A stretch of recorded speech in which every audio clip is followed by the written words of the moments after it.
দীর্ঘ ১০ বছরের অপেক্ষা কি শেষ হতে যাচ্ছে, নাকি নতুন কোনো আইনি জটিলতায় ভেস্তে যাচ্ছে সরকারি কর্মচারীদের নবম পে স্কেল? মূল বেতন ১০০ থেকে ১৪০% বৃদ্ধি আর সর্বনিম্ন বেতন ২০,০০০ করার প্রস্তাবনা চূড়ান্ত, কিন্তু ঠিক কোথায় আটকে আছে এর পূর্ণাঙ্গ বাস্তবায়ন?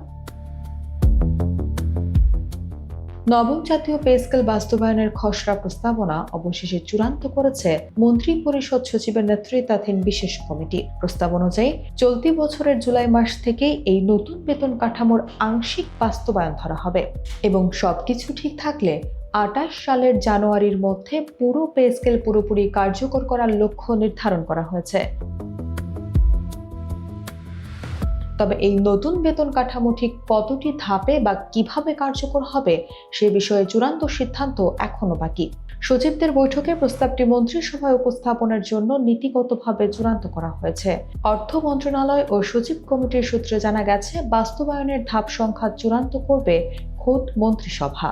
এর আগে গত ২৬ জুলাই অর্থ বিভাগ থেকে নবম পে স্কেলের সার্বিক রূপরেখা পর্যালোচনা করা হয়।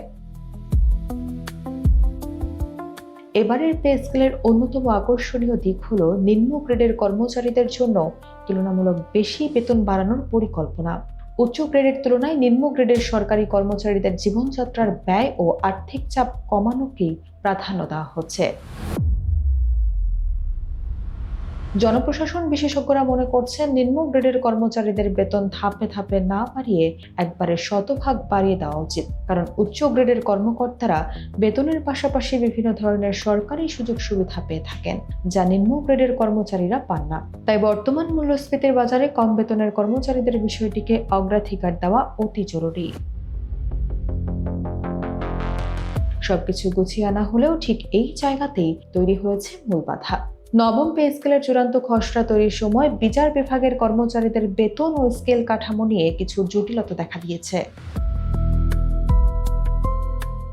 এই জটিলতা নিরসন এবং বিচার বিভাগের কর্মচারীদের জন্য আলাদা বা নতুন বেতন কাঠামো চূড়ান্ত করতে ইতিমধ্যে ৭ সদস্যের একটি উচ্চ পর্যায়ের মন্ত্রিসভা কমিটি গঠন করা হয়েছে।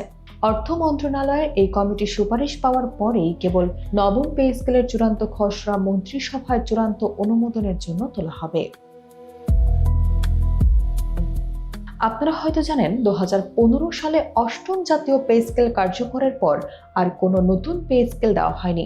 বার্ষিক ইনক্রিমেন্ট হলেও মূল্যস্ফীতির কারণে জীবনযাত্রার ব্যয় বেড়েছে কয়েক গুণ।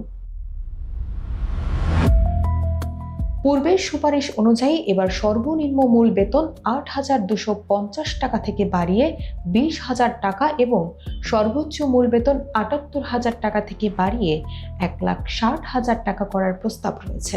বিশেষ কমিটির পর্যালোচনা এবং বিচার বিভাগের এই জটিলতা কাটার পরেই মূলত চূড়ান্ত রূপ পাবে বহু প্রতীক্ষিত এই নবম জাতীয় পে স্কেল।